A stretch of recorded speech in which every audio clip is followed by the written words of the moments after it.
प्रभु यीशु मसीह के मधुर और मीठे नाम में आज दिनांक 14 मई शनिवार को हम आप सब अपम के श्रोताओं का हार्दिक स्वागत करते हैं। आज के दिन के लिए जो वचन है वो लिया गया है निर्गमन की पुस्तक उसका 19 अध्याय 9 पद।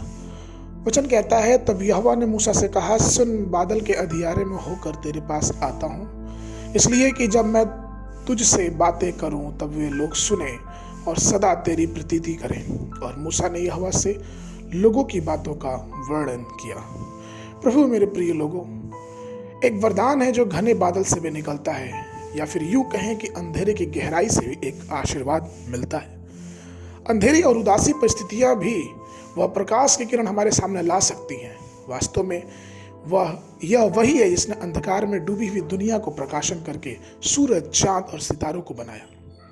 मसीह जीवन में एक महान आशीष है कि इस जीवन के संघर्ष के समय प्रभु अद्भुत रूप से हमारे और आपके लिए रास्ता निकालते हैं और अपनी शक्ति से आपको मजबूत करते हैं। जब आप आंसुओं और संघर्ष के समय से गुजरते हैं तो उसका अनुग्रह आपको प्रभु यीशु मसीह के करीब ले आता है। जो लोग प्रभु के निकट चलते हैं वो इस सत्य को बहुत बखूबी जानते हैं। आप जो आध्यात्मिक सबक क्लेश के माध्यम से और घोर अंधकार के माध्यम से सीखते हैं, वे आपकी समृद्धि और आपकी प्रसिद्धता के दिनों में सीखे गए चीजों की तुलना में बहुत कीमती है।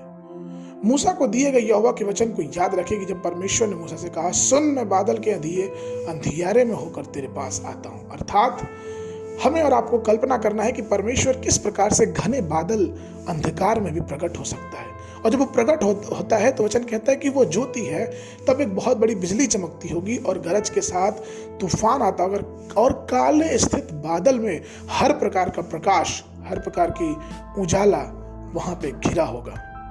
कई बार ऐसी हमारे जीवन की परिस्थितियों में हमें ध्यान रखना है कि परमेश्वर हमें भी वादा करता है कि जीवन की कठिन परिस्थितियों में, अंधेरे बादल में, जब विपत्तियां हमारे खिलाफ हों, हमें बिल्कुल चिंता और डरने की जरूरत नहीं है, क्योंकि उस विषम परिस्थितियों में भी वो हमारे लिए बाहर निकल के हमारी मदद करने के लिए तैयार है।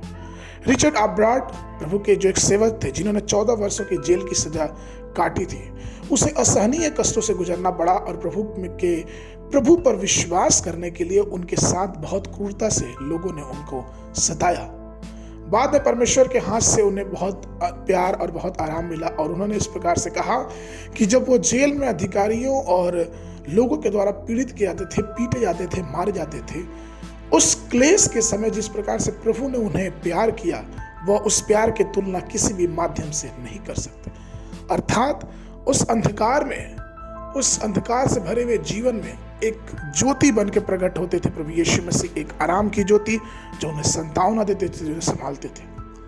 प्रभु मेरे प्रिय लोगों, यहोवा जो घने बादल में मूसा को दिखाई दिया, वो आज भी हमको और आपको हमारे जीवनों को क्लेश की उपस्थितियों में दिखाई देने के लिए तैयार है। वो है और इसीलिए हमें और आपको जानना चाहिए कि वो हमारी रक्षा करेगा और हमें किसी प्रकार से अनाथ ना छोड़ेगा। अपने जीवन की विषम परिस्थितियों में आइए हम उस परमेश्वर की तरफ ध्यान लगाएं। आइए हम उस परमेश्वर को याद करें कि वही है जो हमें और आपको बचाए रखता है, हमारी रक्षा करता है, हमें संभालता है। आज के मनन के लिए जो पद है वो लिया गया है यशायाह नबी की पुस्तक उसका 44 अध्याय उसका 22 पद। वचन कहता है, मैंने तेरे अपराधों को काली घटा के समान और तेरे पापों को बादल के समान मिटा दिया है। मेरी ओर फिर लौट आ, क्योंकि मैं तुझे छुड़ा लिया है। आज के दिन के लिए बाइबल अध्ययन सुबह के समय दूसरा राजा की पुस्तक उसका 19 और 21 अध्याय और संध्या के समय यूहन्ना रचित सुसमाचार 4 अध्याय 1 पद से लेके 30 पद तक। परमेश्वर आप सबको आशीष देवे।